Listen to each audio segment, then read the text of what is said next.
এবার এক গ্লাস জলের আয়তন কিভাবে মাপবো?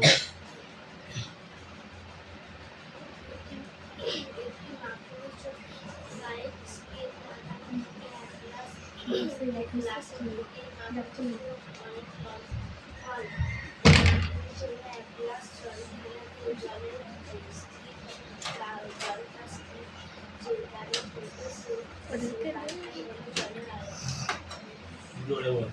একটি বলের ব্যাস নির্ণয় করবো কিভাবে? একটি বলকে সমতলের উপর রেখে দুটি বলকে পার্শ্ববর্তী স্থানে স্পর্শ করাতে হবে। এরপর বল দুটির মধ্যবর্তী স্থলের আয়তন এইদিকে ফোকাস কর, ওরা তো বলছে। বলুন না। উদ্ভিদের বৃদ্ধি পরিমাপক যন্ত্রটির নাম কি?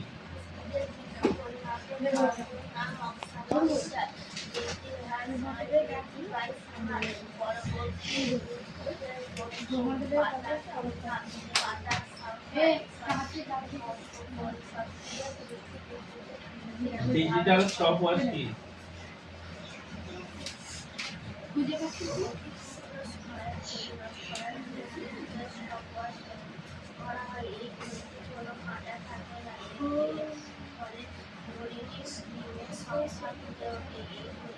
কিছু আজে বাজে করতে হবে না, যেমন দিয়েছে তেমন কর।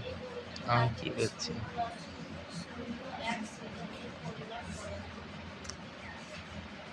একটি বইয়ের তলের ক্ষেত্রফল কিভাবে নির্ণয় করবে? একটি বইকে সমতল একটি টেবিলের ওপর রাখতে হবে। এরপর বইটির ধার ঘেঁষে চক দিয়ে দাগ টানতে হবে।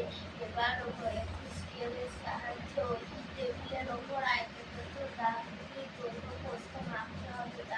দৈর্ঘ্য প্রস্থে ক্লিক করলে বইটির ক্ষেত্রফল পাওয়া যাবে। ঠিক আছে, ভালো হয়েছে।